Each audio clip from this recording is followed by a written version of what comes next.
Hello everyone, it's Miss Meggie, and I would love to read a story to you called Grandmother's Dreamcatcher by Becky Ray McCain, illustrated by Stacy Schwett. The Jeep grumbles and growls along the road. The top is rolled down and the wind lifts a corner of my bandana.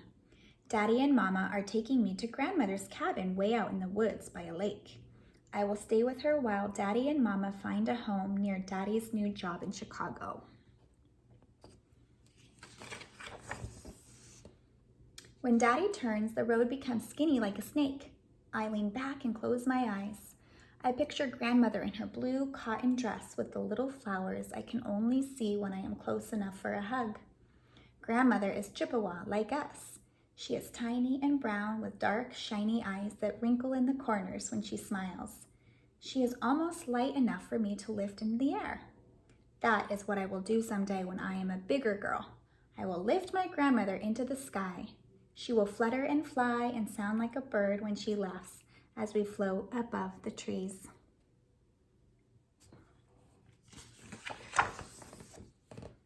The Jeep stops. It is night outside. Grandmother opens my door before I do, and I tumble toward her, half asleep. I lean against her as we walk to the cabin. The chilly night wind races through the trees and around me.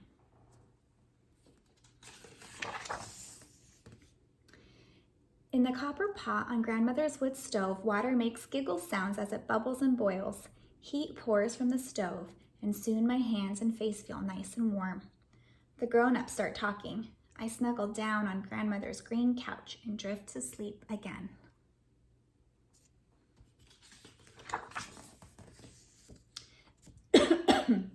Excuse me.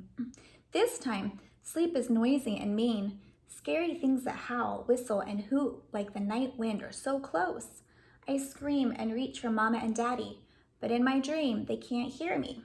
"Kimmy," Mama says as she holds me, "wake up, you're safe." With Mama's arms around me, I am not afraid anymore. I feel her carry me to the bed in Grandmother's sewing room.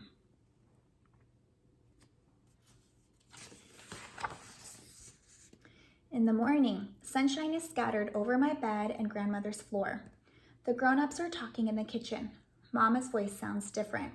I think maybe she is telling about my bad dreams. I walk into the room and see Grandmother holding a small circle made of wood. Inside, it is a web of leather string. Feathers are on top of the circle. Some hang down on a string with silver beads. "Good morning," I say. "What's that?" "A dream catcher," Grandmother says. "What does it do?" I ask. Grandmother laughs. "You'll find out."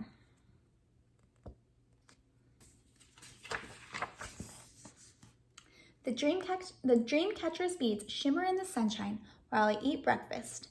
When I see Daddy with a suitcase, I feel sad deep inside. Mama gets her coat and I run to her. "We'll only be gone a week," Mama says as they hug me goodbye. I give them my tightest hugs. "A week is too long." Grandmother stands beside me. We watch the car grow smaller as I drive down the road. It's like another terrible dream just happened. I feel lost and alone. "Come on, child," Grandmother says. "We have a dream catcher to make just for you." In the woods by the lake, Grandmother and I find a green twig that bends. I find some black and white feathers. Back inside the cabin, Grandmother brings beads, leather string, and thin leather strips. She makes a circle out of the twig and ties the ends together with a piece of leather. I choose 3 silver beads and string them. Then I tie 1 feather to the string.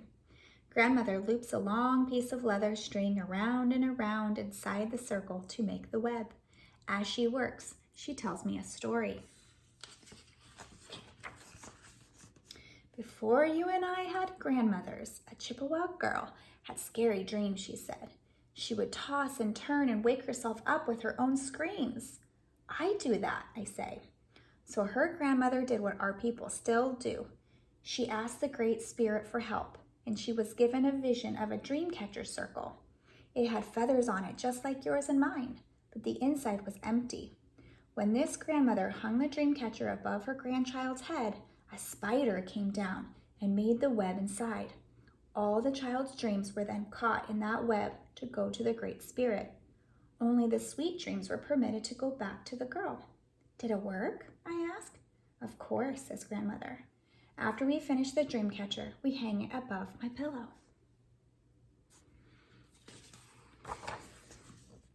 That night, I shiver when I think of Mama and Daddy so far away. Grandmother finds me. She sweeps back my hair and she rocks me. I am warm again. Somehow, I am in my bed. I only remember my Dreamcatcher floating above my head and grandmother's hands as she tucks my blankets around me.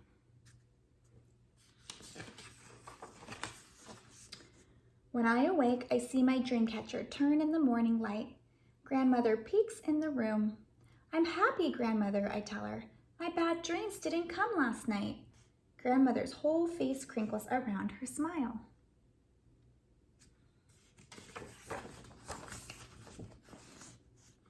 We go to the kitchen. Mama and Daddy will like my Dreamcatcher, I say, as Grandmother cooks crispy fry bread. I think so, says Grandmother. In your new house, the Dreamcatcher will be in your room. I miss them very much, I tell her. Grandmother hugs me close. Kimmy, Mama, and Daddy will come for you, she says in her quiet voice. Then you and I will surprise them. How will we do that, I ask. We will make presents for your new home, answers Grandmother.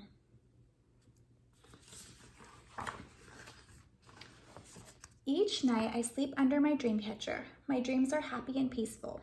Each day, Grandmother and I are busy with our work. We sew beads on leather to make hair ties for Mama. Grandmother takes me fishing and I find a special feather just for Daddy. We make a Dreamcatcher for Mama and Daddy. But my favorite surprise is a picture I make of my family. There's Grandmother, Daddy, Mama, and me under my Dreamcatcher. Rainbow colors splash out of the feather.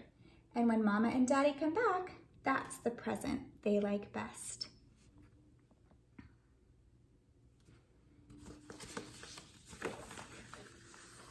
And here you can learn all about how to make a Dreamcatcher.